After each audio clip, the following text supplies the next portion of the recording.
오늘 함께 은혜 나눌 말씀은 시편 34편 1절부터 4절까지 말씀입니다. 본문을 다 함께 읽겠습니다. 내가 여호와를 항상 송축하며 내 입술로 항상 주를 찬양하리이다. 내 영혼이 여호와를 자랑하리니 곤고한 자들이 이를 듣고 기뻐하리로다. 나와 함께 여호와를 광대하시다 하며 함께 그의 이름을 높이세. 내가 여호와께 간구하매 내게 응답하시고 내 모든 두려움에서 나를 건지셨도다. 아멘. 함께 읽은 말씀을 가지고 여호와를 경외하는 자, 이러한 제목으로 은혜를 나누고자 합니다. 2025년도 우리 아름다운 교회 표어는 고린도전서 10장 31절 말씀을 근거로 해서 오직 하나님의 영광을 위하여라고 정했습니다. 믿음으로 거듭나 새 사람의 옷을 입고 예수 그리스도의 사람으로 살아가는 우리 모든 성도들은 하나님의 영광과 기쁨이 되어지는 삶을 추구하면서 그러한 삶을 살아가기를 힘써야 합니다. 그렇게 되기 위해서 위의 것을 찾고 위의 것을 생각해야 하고 땅의 것을 생각지 말고 땅에 있는 지체를 죽여야 합니다. 나아가서 새 사람의 옷을 입고 변화된 삶을 사는 우리 그리스도인으로서 아름다운 예수님의 성품과 인격을 닮아서 삶 속에서 성령의 열매를 풍성하게 맺어야 합니다.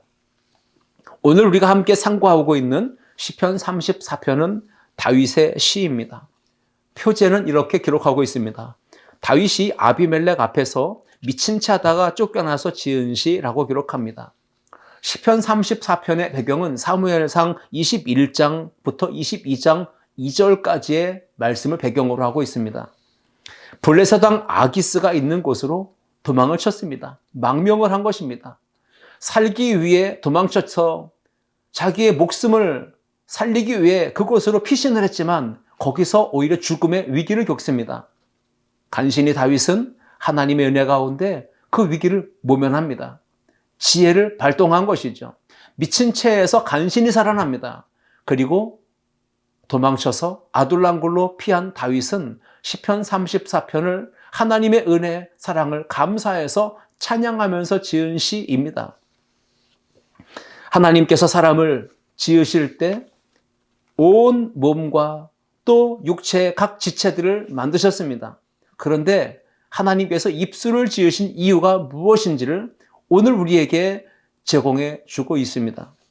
거짓말하라고 주신 것이 아니고 수근수근거리며 험담하라고 주신 것이 아니고 욕하고 저주하라고 주신 것이 아니고 상대를 향하여 큰 소리 지르며 윽박지르라고 주신 입술이 아니고 어디 가든 내 주장하고 나를 자랑하라고 입술을 주신 것이 아니며 상대방에게 말로 상처를 주고 비방하며 모함하라고 입술을 주신 것이 아니라 하나님은 우리의 입술을 주신 목적은 분명하게 다른 것이 있다라고 알려주고 있는 것이 시편 34편이라고 말할 수 있습니다.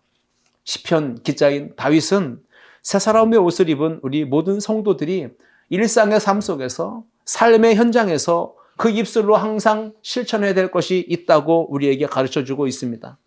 그리스도인은 하나님을 경외하는 자로 부름받았습니다. 예수 그리스도를 믿는 성도들은 이 땅에서 하나님이 지으신 목적을 이루어가며 살아가야 합니다.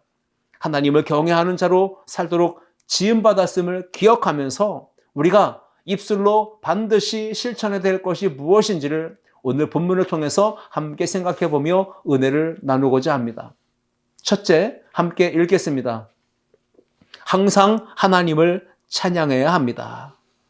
거듭나서 새 사람의 옷을 입은 성도들은 마땅히 당연히 하나님을 항상 송축하고 찬양해야 할 줄 믿습니다.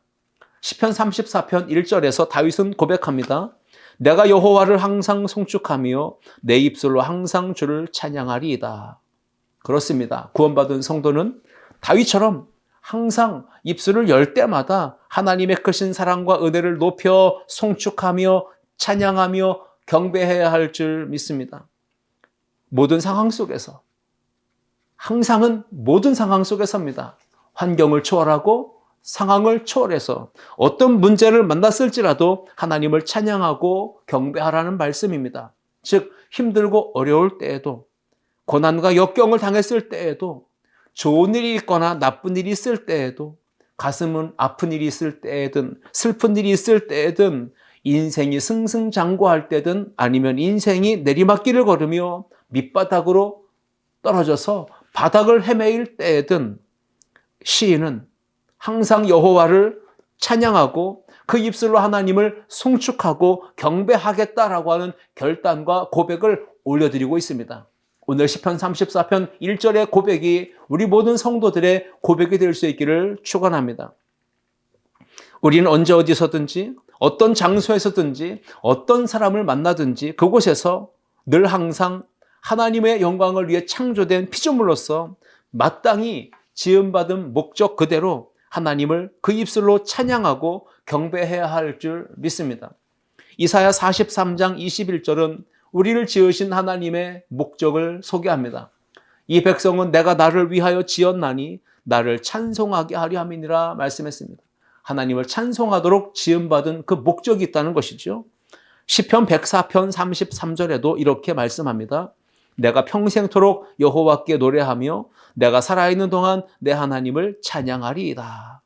살아있는 동안 평생토록 우리가 할 수 있는 최선의 것은 무엇입니까? 여호와를 노래하며 여호와를 찬양하는 것입니다. 시편 150편 6절 말씀에 호흡이 있는 자마다 여호와를 찬양할지어다 말씀했습니다.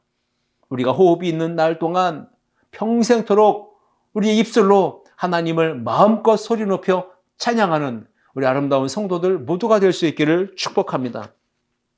하나님을 경외하는 자로서 마땅히 하나님을 항상 찬송하고 경배하는 삶을 살 때 하나님은 우리에게 어떤 사랑과 은혜를 베풀어 주실까요? 첫 번째는 천사들을 동원하셔서 둘러 우리의 삶을 진치게 하시고 우리의 삶을 보호하시며 지켜주신다고 약속하고 계십니다. 시편 34편 7절 말씀에 여호와의 천사가 주를 경외하는 자를 둘러 진치고 그들을 건지시는도다. 아멘. 하나님은 항상 찬송하고 경배하는 그 믿음의 성도들을 어떻게 하실까요? 보호하시며 지켜주실 뿐 아니라 모든 것에 부족함이 없도록 풍성함으로의 은혜로 채워주신다고 약속하십니다. 시편 34편 9절 보시면 너희 성도들아 여호와를 경외하라. 그를 경외하는 자에게는 부족함이 없도다 라고 말씀하십니다. 풍족하게 채우실 뿐이요. 모든 상황 속에서 위험에서 건져주시는 이 하나님의 은혜는 여호와를 항상 찬송하고 경외하는 그 믿음의 사람에게 주신다는 약속입니다. 시편 23편 1절 말씀에 여호와는 나의 목자시니 내게 부족함이 없으리로다. 다윗은 선한 목자이신 하나님을 고백합니다. 그 하나님께 찬양과 감사와 경배를 드릴 때 하나님은 그의 인생에 부족함이 없는 은혜를 베풀어 주셨다는 고백입니다. 때를 따라 쉴만한 물가로 인도하시며 푸른 풀밭으로 인도하셔서 하나님은 먹이시며 마시게 하시며 부족함이 없도록 모든 것을 공급해 주셨다는 말씀입니다. 시편 34편 10절을 보시면 젊은 사자는 궁핍하여 줄일지라도 여호와를 찾는 자는 모든 좋은 것에 부족함이 없으리로다 말씀했습니다. 늙은 사자라면 힘이 없겠죠. 그러니까 사냥을 할 수가 없어요. 굶주리고 또 궁핍해질 수도 있습니다. 그런데 젊은 사자는요, 힘이 있고 재빠릅니다. 그렇기 때문에 사냥에 실패할 수가 없습니다. 배고플 일도 궁핍하고 굶주릴 일도 전혀 없는 것이 젊은 사자입니다. 그런데 젊은 사자는 궁핍하여 줄일 수 있는 상황이 생길 수도 있습니다. 하지만 여호와를 찾는 자, 여호와를 경외하는 자, 즉 하나님을 향하여 항상 입술로 찬양하고 경배하는 그 백성들에게는 모든 좋은 것에 부족함이 없게 하신다는 하나님의 약속의 말씀입니다. 진실한 믿음을 가진 성도는 모든 상황 속에서 항상 하나님을 찬양하며 감사하며 하나님을 기뻐하고 하나님께 예배하지만 정반대로 믿음이 연약한 성도들, 믿음이 사라지고 믿음이 바닥난 성도들은요, 나타나는 특징이 찬양이 사라진다는 것입니다. 아, 테스 형, 세상이 왜 이래? 왜 이렇게 힘들어? 하면서 세상을 바라보고 사람을 향하여 한탄을 합니다. 누구에게 탓을 돌리려고 하는 것이죠. 감사나 찬양이나 기쁨은 찾아볼 수가 없는 것이 바로 믿음이 없는 사람들의 모습인 것입니다. 그러므로 오늘 첫 번째, 내가 살아있는 날 동안, 내가 호흡이 있는 날 동안에 우리가 입술로 항상 해야 될 것이 무엇입니까? 그것은 우리를 지으신 창조주 하나님, 우리의 삶을 여기까지 이끄신 좋으신 하나님께 찬양과 경배를 올려드리는 것입니다. 늘 찬송, 항상 찬송으로 하나님께 영광 돌리는 우리 아름다운 성도들 모두가 될 수 있기를 주님의 이름으로 축원합니다. 둘째, 함께 읽겠습니다. 항상 하나님을 자랑해야 합니다. 거듭나서 새 사람의 옷을 입은 성도는 마땅히 하나님을 자랑해야 합니다. 당연히 하나님을 자랑하는 것이 옳습니다. 여러분, 사랑에 빠지게 되면 사랑하는 대상을 언제 어디서나 항상 자신 있게 당당하게 자랑하기를, 칭찬하기를 즐거워합니다. 부끄러워하지 않습니다. 연애하고 결혼을 결심한 남녀에게 질문합니다. 상대방의 어떤 점이 좋아서 결혼까지 하게 될 결심을 했나고 묻게 되면 이렇게 이야기하죠. 구구절절히 말합니다. 눈이 너무 초롱초롱해서요. 사랑스럽고 예뻐서요. 귀여워서요. 너무 멋있어서요. 인품이 훌륭하고 좋고 또 배운 게 많아 똑똑하고 매너가 좋고 배려심이 많고 코가 오똑하고 친절하고 자상하고 이해심이 너무 많아서 하나부터 10까지 좋은 장점은 다 이야기하죠. 완전 내 스타일이에요. 그래서 결혼하기로 작정했다라고 이야기하는 것입니다. 상대방에 대한 칭찬과 자랑을 아끼지 않습니다. 여러분, 남친, 여친 칭찬하고 자랑을, 그리고 입이 마르고 닳도록 아끼지 않는 까닭은 뭡니까? 상대방을 그만큼 좋아하고 사랑한다라는 표현이죠. 신앙생활에서도 마찬가지인 것 같습니다. 하나님과 사랑에 빠지면, 예수님과 사랑에 빠지면 그 좋으신 하나님 아버지와 예수님과 그 사랑의 관계를 부끄러워할 이유가 없는 것이죠. 자신 있게 어디서든 누구에게든 당당하게 외치게 됩니다. 목숨 걸고 그 하나님의 사랑 생명 바쳐 자랑하고 칭찬하고 높여드릴 수밖에 없는 것이죠. 그런데 여러분, 하나님을 사랑하지 않게 된다면 나타나는 첫 번째 현상은요, 입이 닫히는 겁니다. 입을 꾹 다물고 입에다가 자물쇠를 채운 것처럼 입이 열리지가 않습니다. 한마디도 하지 않습니다. 하나님에 대하여 한마디도 하지 않는다는 것은 하나님을 사랑하지 않는다는 증거예요. 우리가 오랜 시간 함께 직장 생활하는 동료들에게 내가 예수 믿는 사람입니다, 내가 크리스천입니다 라고 말하지 않아서 동료가 내가 예수 믿는 사람인 줄 모르고 있다면 우리는요, 믿음이 없는 사람인 것처럼 세상을 살아가고 있다는 증거예요. 회사에서, 직장에서, 학교에서 어디서든 입을 꼭 다물고 하나님을 자랑하기를, 그리고 예수님 자랑, 교회 자랑하기를 한마디도 하지 않았다면 그것은 믿음이 없다고 하는 증명이 될 것입니다.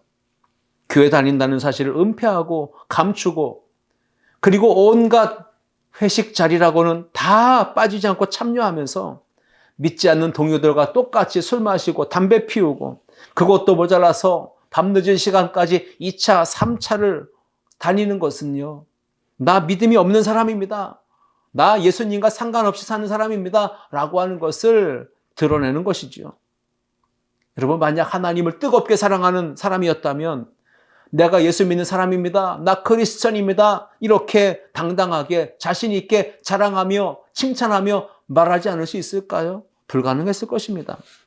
하나님을 사랑하게 되면 자랑하고 싶어서, 하나님 칭찬하고 교회 칭찬하고 자랑하고 싶어서 입이 간질간질해서 견딜 수가 없었을 것입니다.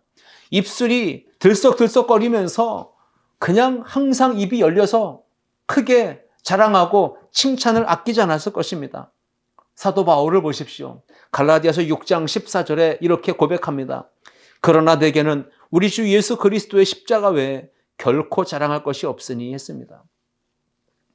맛을 보니 예수님밖에 자랑할 것이 없는 것입니다. 경험해 보니 그 하나님의 사랑과 은혜, 예수님의 그 십자가의 대속의 은혜를 자랑하지 않을 수밖에 없었다고 하는 바울의 고백입니다. 남편이 아내를 자랑하는 것, 아내가 남편 자랑하는 것, 자식이 부모 자랑하고 부모가 자식 자랑하는 건 당연한 것입니다. 왜? 사랑하기 때문입니다. 할머니, 할아버지들이 사람들만 만나면 자기 자식들 후손 자랑하는 것, 손주, 손녀 자랑하는 걸 열을 내고 그렇게 기뻐하는 이유는 뭡니까? 그만큼 사랑하기 때문인 것입니다.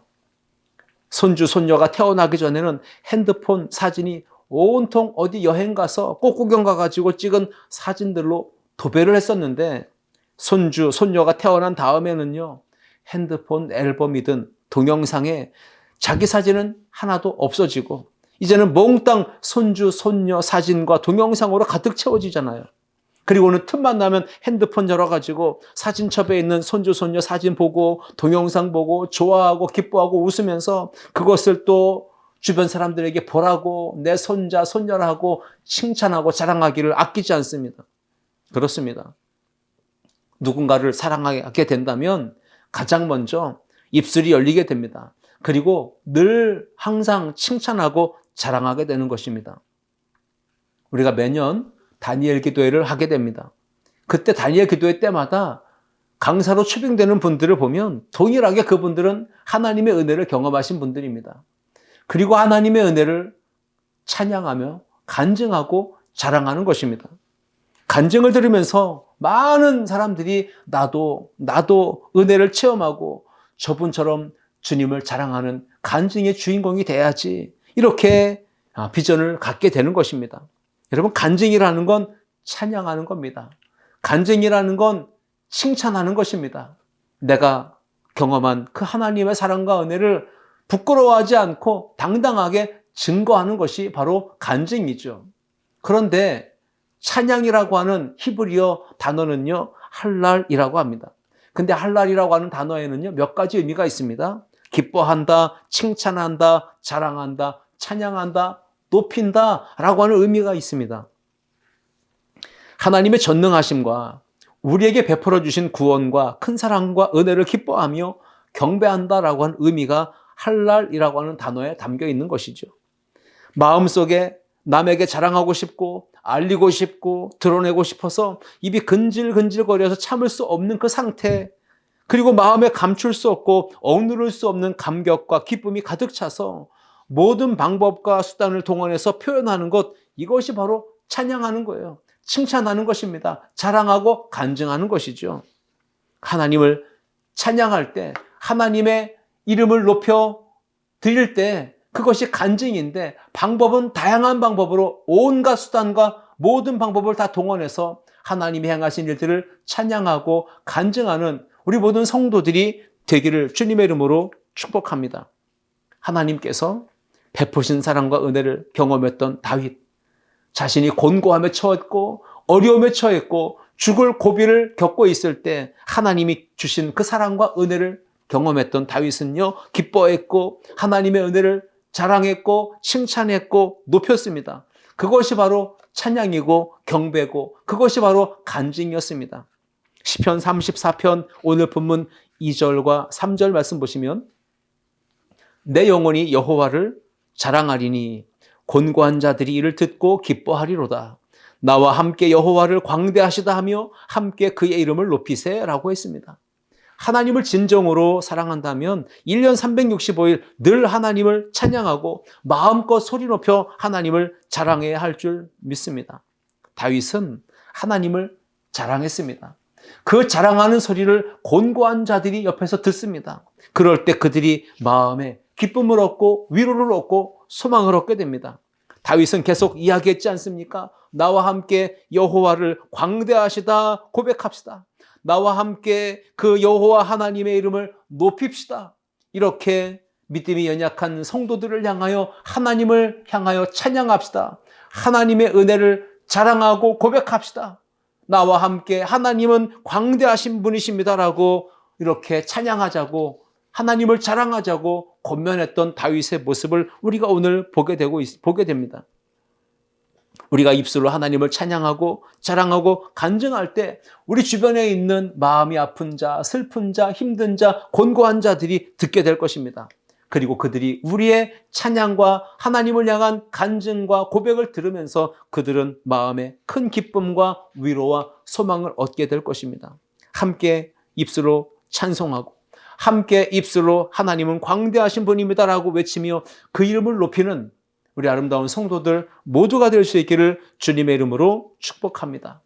간증은 쉽게 말하면 내 이름을 높이는 것이 절대 아니고 내가 한 일, 내가 한 업적, 나의 공로를 나타내는 것이 절대 아니라 내 자랑하는 것이 아니라 하나님 자랑하는 것이 간증입니다. 하나님이 행하신 일만 드러내고 높이고 증명하는 것이 바로 간증이고 찬양입니다. 이사야 45장 22절에 이스라엘 자손은 다 여호와로 말미암아 의롭다함을 얻고 자랑하리라 하느니라 했습니다. 하나님으로 말미암아 은혜를 경험한 성도들은 하나님 앞에 마음껏 찬양하고 하나님의 은혜를 소리 높여 자랑해야 되는 것이 이스라엘 백성들의 삶이고 구원받은 성도들의 삶인 줄 믿습니다. 우리 모두 하나님을 찬양하고 기뻐하고 높이며 자랑하는 간증의 주인공들이 다 되셔서 올 한 해 하나님의 크신 영광만 드러내는 우리 모두가 될 수 있기를 축복합니다. 하나님께서 나와 나의 가정과 나의 일터와 나의 학업의 현장과 나의 교회 공동체 속에 베풀어 주셨던 놀라운 일, 하나님이 행하신 그 신역사를 우리가 찬양으로 높이며 간증하는 우리 모든 성도들이 되어야 합니다. 가정이 이렇게 화목하게 변화된 것 하나님이 행하신 일입니다. 간증해야 합니다. 남편이 예수님께로 돌아와서 믿음으로 성숙해진 삶을 살게 된 것, 이 모든 것이 하나님의 은혜입니다. 간증해야 됩니다. 전적으로 하나님께서 역사하신 이 모든 일들을 찬양하는 것 간증이죠.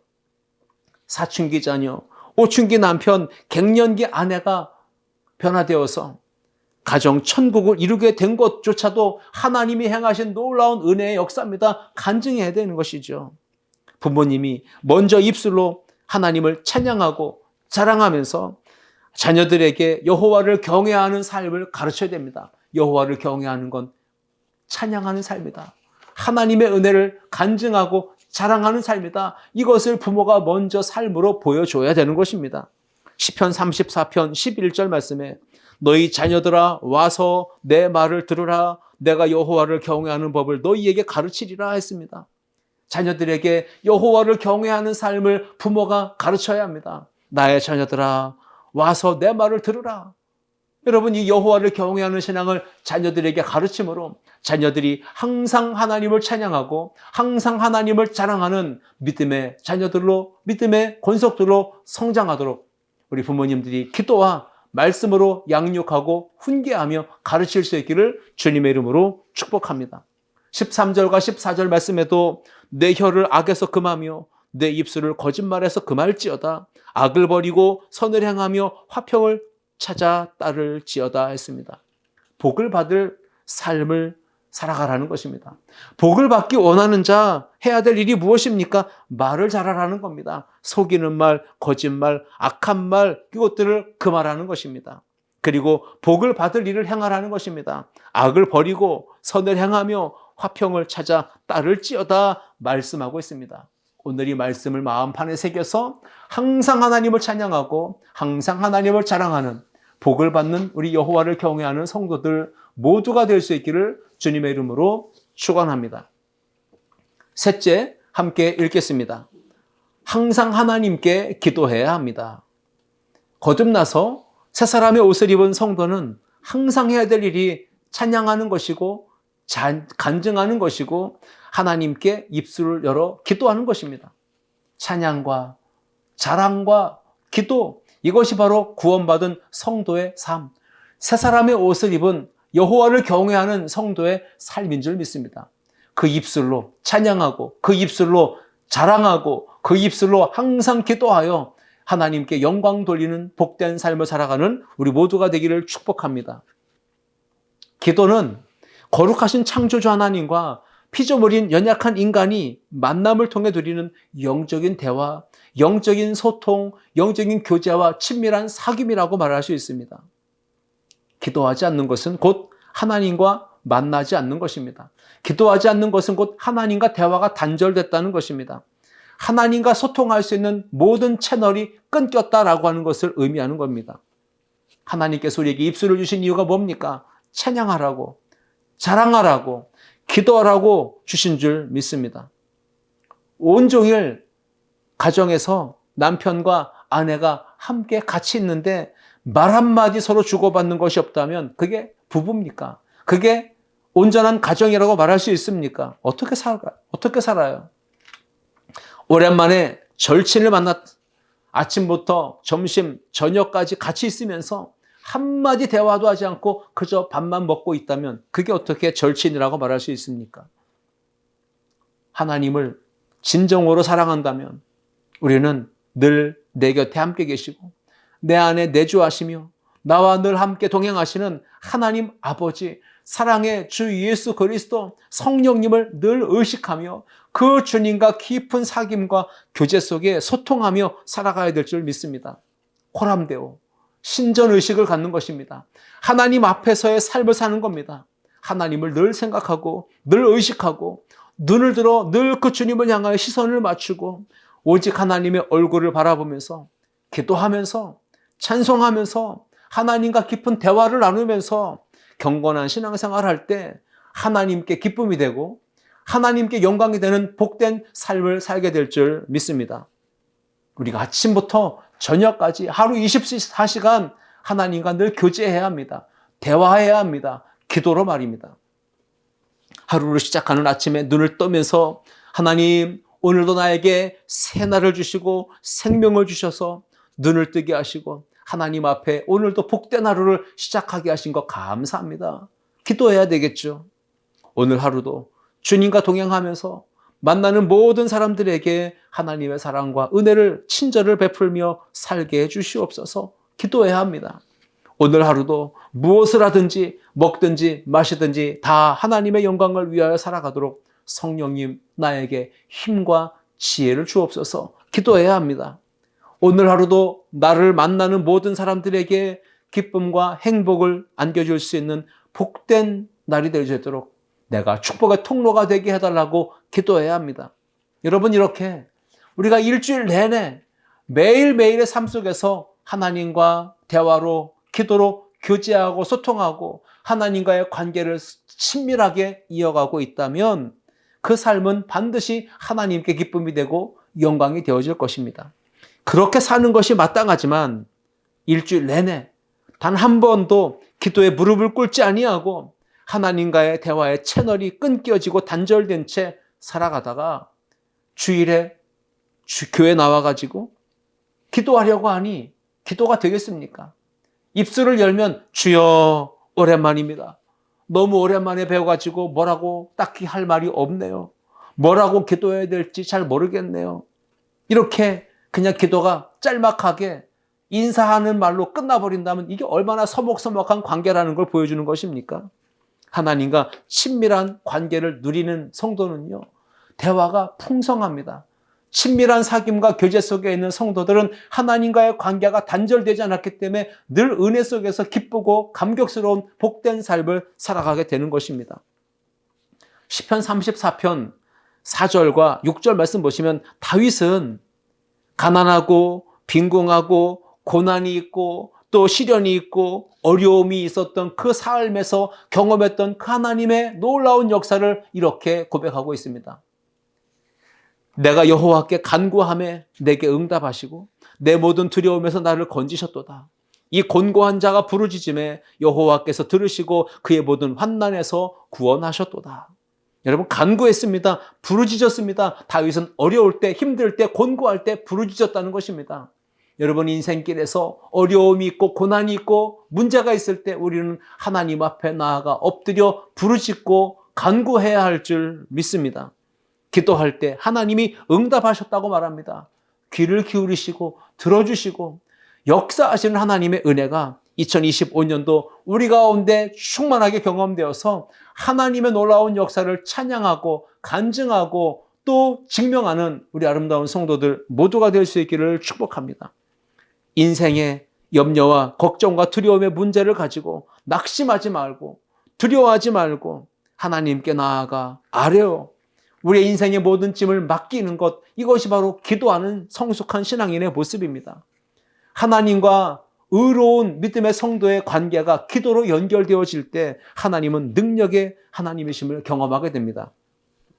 시편 34편 15절 보시면 여호와의 눈은 의인을 향하시고 그의 귀는 그들의 부르짖음에 기울이시는도다 말씀했습니다. 하나님의 눈이 여호와를 경외하는 자 의인에게 향합니다. 그리고 그 하나님의 귀는 여호와를 경외하는 자들의 간절한 부르짖음에 간구에 귀를 기울이시며 응답하신다고 말씀합니다. 시편 34편 17절과 18절 말씀 보시면 의인이 부르짖음에 여호와께서 들으시고 그들의 모든 환난에서 건지셨도다. 여호와는 마음이 상한 자를 가까이 하시고 충심으로 통회하는 자를 구원하신다 말씀했습니다. 그렇습니다. 기도할 때 하나님이 들어주십니다. 부르짖을 때 하나님이 응답하십니다. 하나님께서 우리에게 입술을 주신 이유가 무엇입니까? 오늘 세 가지 생각했습니다. 찬양하라고, 자랑하라고, 기도하라고 주신 것입니다. 입술을 열어서 우리가 하나님 앞에 부르짖고 간구할 때 하나님은 우리에게 응답해 주십니다. 기도로 하나님과 깊은 사귐과 교제를 누리시고 또 입술을 열어서 가정에서 부모님과 자녀들과 형제들과 마음껏 대화의 장을 열어가시고 또 교회 안에서 입술을 열어 목회자와 성도들과 함께 친밀한 사귐과 교제 속에 기도의 제목을 나누고 중보하며 서로 칭찬과 또 격려를 아끼지 않는 우리 아름다운 성도들 모두가 될 수 있기를 주님의 이름으로 축복합니다. 그렇습니다. 여호와를 경외하는 자, 그는 입술로 항상 하나님을 찬양합니다. 항상 하나님을 자랑합니다. 항상 하나님 앞에 나아가 기도합니다. 그럴 때 하나님은 놀라운 은혜를 베풀어 주신다고 말씀합니다. 시편 34편 8절입니다. 너희는 여호와의 선하심을 맛보아 알지어다. 그에게 피하는 자는 복이 있도다 말씀했습니다. 하나님은 여호와를 경외하는 자, 찬양하고 자랑하며 기도하는 자에게 선하심을 맛보아 알게 하십니다. 하나님을 의지하고 피하는 자에게 복을 주신다고 약속하십니다. 나아가서 시편 34편 19절과 20절 말씀에 의인은 고난이 많으나 여호와께서 그의 모든 고난에서 건지시는도다. 그의 모든 뼈를 보호하시며 그 중에서 하나도 꺾이지 아니하도다 말씀했습니다. 여호와를 경외하는 자, 찬양하며 자랑하며 기도하는 그 성도에게 하나님은 환난과 고난에서 건져주시는 구원의 하나님이심을 나타내시며 모든 뼈를 보호하시며 하나도 꺾이지 않게 하시겠다고 약속하고 계십니다. 하나님을 경외하는 성도가 되어서 찬양하며 자랑하며 기도할 때 하나님을 기쁘시게 함으로 하늘의 신령한 복을 받고 땅의 기름진 복을 받아 누리는 우리 모든 성도들 되기를 축복합니다. 그래서 올 한 해 모든 일 속에서 여호와 하나님이 행하신 놀라운 역사를 기뻐하고 찬양하고 자랑하고 간증하며 매사에 하나님의 영광을 높이 드러내는 우리 아름다운 성도들 모두가 될 수 있기를 주님의 이름으로 축원합니다. 기도하시겠습니다. 사랑과 은혜가 풍성하신 하나님 아버지 감사합니다. 시편 34편을 통해 다윗의 멋진 신앙 고백, 그 입술로 하나님을 항상 찬양했고 항상 기도했고 항상 하나님의 은혜를 자랑했던 그 모습을 우리가 닮아서 2025년 오직 하나님의 영광을 위해 살아가는 우리 아름다운 성도들 모두가 되게 하여 주옵소서. 감사드리며 예수님의 이름으로 기도하옵나이다. 아멘.